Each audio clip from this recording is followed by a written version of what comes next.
to be your champion. I'm going to be America's champion. It's clear that Donald Trump doesn't believe we are stronger together. We will not allow Donald Trump to become president of the United States. To all of those Bernie Sanders voters who have been left out in the cold by a rigged system of superdelegates, we welcome you with open arms. I'm going to take a moment later tonight and the days ahead to fully absorb the history we've made here. Next Tuesday, we continue the fight in the last primary in Washington, D.C. A lot of emotion there. Hillary Clinton claiming victory as the first female presidential nominee in American history, while making the case to Sanders to let her take on Trump, please. It's over in the fight for the White House. So let's bring on our political panel to do some incident analysis. Mark Esch is here, former advisor to the city of Detroit. Hogan Gidley is here, a former Huckabee communications advisor, among many other things. And Leslie Marshall is here, radio talk show host. Leslie, first off, how important is it for Sanders to get out quickly? I think it's very important because Trump has momentum going into November that the Democrats and Hillary need, and he knows this, but he's all about this revolution. And if he is going to embrace Hillary, which I believe he will, unfortunately, I think he's going to wait until the end of July to do that, then you're losing time. Politics is a game. And the game has to do with numbers, and you need momentum to help build those numbers. Also has a demo, Hogan. Very young voters, very energetic voters, and they're very different voters. It's not just that he get out quickly, it's how he gets out. Does he go out kicking and screaming, or does he go out trying to unify those who didn't vote for Hillary Clinton? If he comes out with the unification message, let's rally behind Hillary, you could see more of those folks go to Hillary than would if he just goes out in a ball of fire. The difference between Hillary and Barack Obama in 2008 and Sanders and Hillary Clinton in 2016 is that they're very different, especially economically. Where is the give between Hillary and Sanders? That's what's got to happen, Mark. There's no question about it. And I think as people are really looking at this, they're trying to make decisions. You know, as you get into the Trump versus Clinton conversation here, am I going to go with someone who has spent the last 40 years working in government?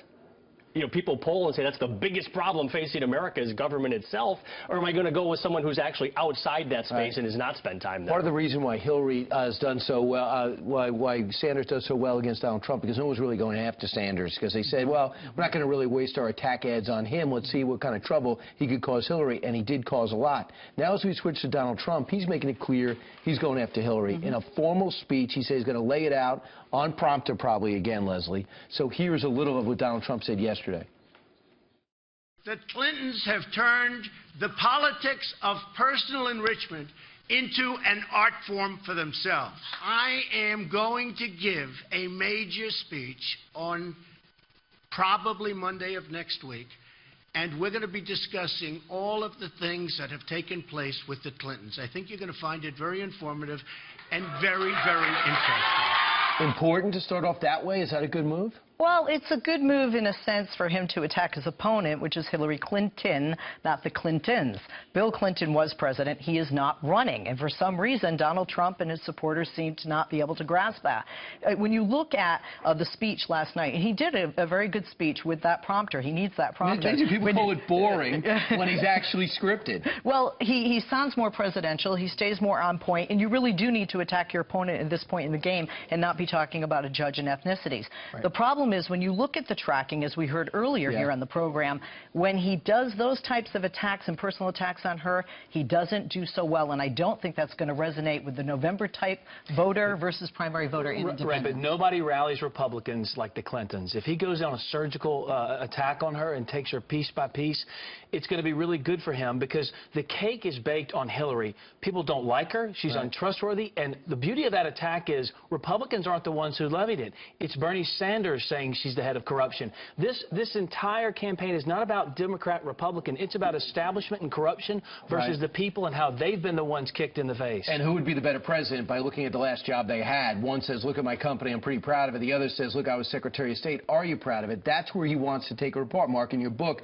In Saving America, you talk about the way government should run efficiently. How effective would it be for him to disseminate what she didn't accomplish and did accomplish as Secretary of State? Look, you've got polls each of the last 2 years that says that the #1 problem facing America is government itself. And so can you hire someone who spent 40 years working in that space or someone who's outside of that space? If you're going to open a new restaurant, you probably don't want somebody that serves lousy food, but at least it costs too much. And if you run down the list and you say, Iran, how did that work? If you run down the list, say, the Russian reset, how did that work? If you want to say Syria, 400,000 dead, how did that work? What about the JV team? How did that work? Now is ISIS. Then Donald Trump all of a sudden doesn't have to talk Lewinsky. Right. He could talk last 4 years. If government is the biggest problem we face, do we really want someone who's actually worked to create that government over the last 40 years? Right. She's the embodiment of that government, a government that doesn't work for the people. If he stays to that line of attack, he'll do really well. It's going to be interesting. I don't think we're going to be able to take our eyes off it. And leading up to the convention, I don't think there'll be a dead period. Thanks so much for joining us. Appreciate it. Thank you for having us.